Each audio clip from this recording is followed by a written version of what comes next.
आंध्र प्रदेश से अहम खबर, जहां के जिले मशरक़ी गोदावरी के दोला गांव में बरहम आशिक ने माशूका के घर को ही आग लगा दी। इस वाक़े में 2 अफराद जिंदा जलकर हलाक हो गए, 4 जख्मी हुए।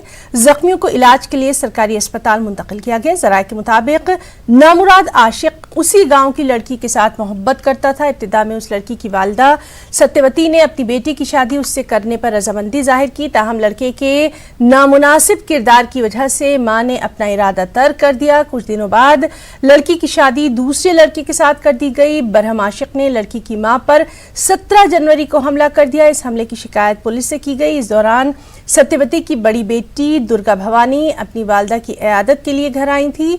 मंगल की शब इस नौजवान ने घर पर पेट्रोल डालकर आग लगा दी। पुलिस ने इस सिलसिले में मामला दर्ज कर लिया है।